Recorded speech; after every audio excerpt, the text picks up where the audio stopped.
Bonjour, cette vidéo est la suite de la vidéo que nous avons fait sur les web services de type SOAP en PHP mis en place avec le framework Zend. Dans cette vidéo, nous allons créer un client en PHP toujours avec le framework Zend qui va appeler quelques méthodes, nos deux méthodes que nous avons implémentées la dernière fois. Mais avant, je vous avais parlé dans la dernière vidéo, dans la vidéo précédente donc, de SOAP UI. Voilà. Et donc sur le site, vous pouvez le télécharger, la version 4.6.4. Et je l'ai déjà fait. Donc avant d'aller au client, on va d'abord faire un test. Voilà, simplement on va dans File, New SOAP Project. Et ici, je copie l'URL donc du WSDL et simplement le coller ici. Voilà, lui-même il lui donne un nom par exemple. Je vais aller OK. Et là, j'ai une erreur. Donc vous voyez donc l'utilité de cet outil déjà. Donc vous dire que à la consommation certainement il est là avoir un problème. Malform UTF-8 caractères. Ok, donc on va dans notre classe ici. Je pense que c'est à ce niveau. Je parle de caractères. Je pense que c'est beaucoup plus des accents. On va les transformer par exemple. Voilà.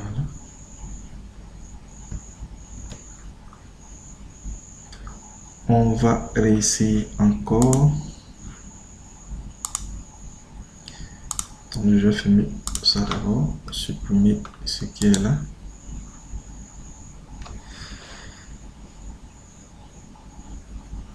Remove. Non. Remove. Je viens d'enregistrer. Ah, je pense que c'est à cause de ça. Il a refusé encore. Donc les accents. On répare. New SOAP Project. Je colle. Voilà, là c'est bon. Donc nos deux méthodes, vous les voyez là. Get client du jour et get info client. On va faire une requête, c'est un test simplement. De get info client.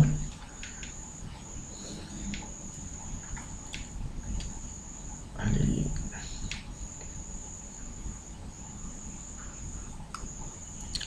Voilà, simplement ici.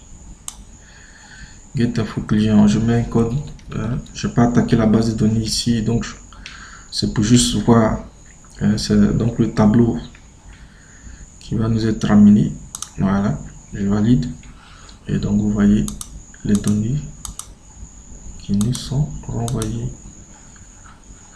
Get info client.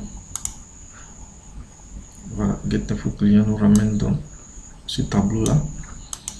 On va faire la même chose pour get client du jour. Double-clic. Sans même mettre une date, même si c'est ce qui nous est recommandé si on devait attaquer une base de données pour faire un test. Et donc voilà notre tableau qui nous est retourné. Voilà. Donc ce test fait, je pense que tout est bon maintenant pour attaquer le client. Je vais mettre le client dans le même dossier que le dossier du web service même. Dans un cas réel, le client peut se retrouver ou bien va se retrouver sur une autre machine. Voilà. Donc c'est parti. On va appeler client.php. Voilà.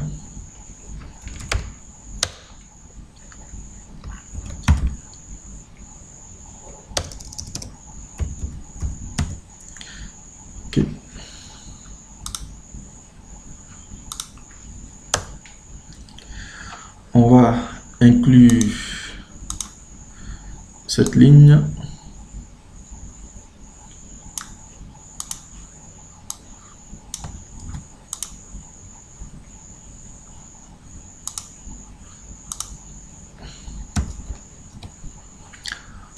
Ensuite, dans la documentation de Zend Framework sur client, par exemple. Ok. On va jeter un coup d'œil à la documentation. Et là, on a besoin de cette ligne-là. Voilà.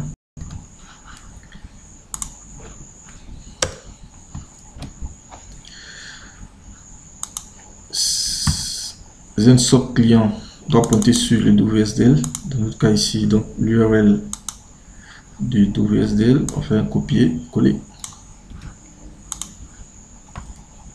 Voilà, c'est fait. Donc ici, paramètre sera pour la URL. C'est fait. Dans la documentation, on peut appeler une méthode. Par exemple, par cette ligne-là, on va le faire ici. La result égale à client. Nos méthodes ici sont getInfoClient qui prend un paramètre, une chaîne. Voilà, par exemple. On va dans le browser et on essaie, on actualise le dossier qui est là, le fichier client.php. Et là, il dit qu'il ne connaît pas la classe ZenSoft client. Ok, on va donc l'inclure. Include. Voilà.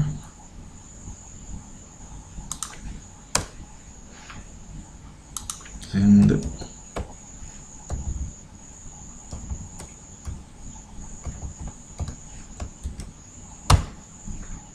Soft client.php.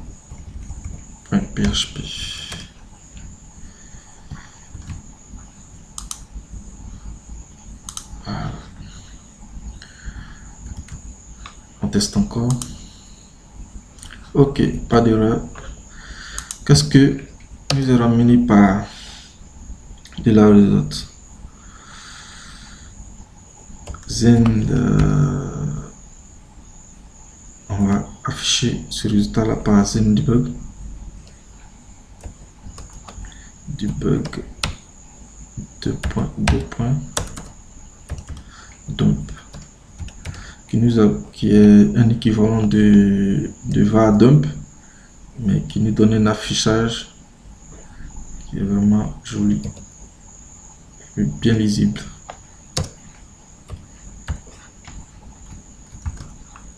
Allez, error suppression ignore for fatal error class Zend debug not found. On va l'inclure et aussi simplement.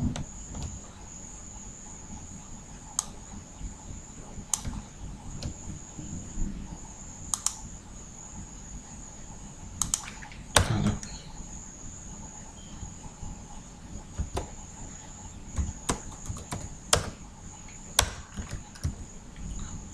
Je vous rappelle que Zend debug, Zend est dans mon path init,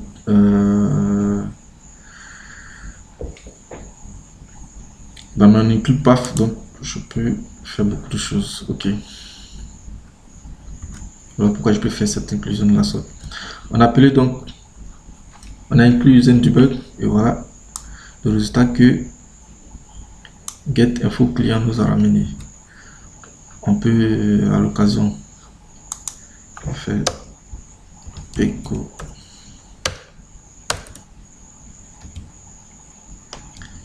nhr par exemple, et ensuite appeler la méthode.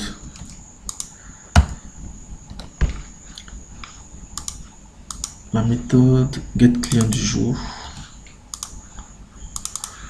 et on met une date, par exemple on est 2014, on est en février et le 15 par exemple.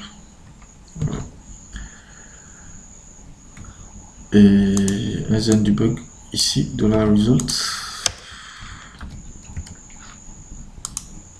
Voilà, les deux appels sont faits et voilà nos résultats. Donc j'espère que cette vidéo aussi permettra de manipuler vraiment aisément de façon basique ZenSoap et donc vous permettre d'écrire des web services en PHP. Merci d'avoir suivi ce tuto.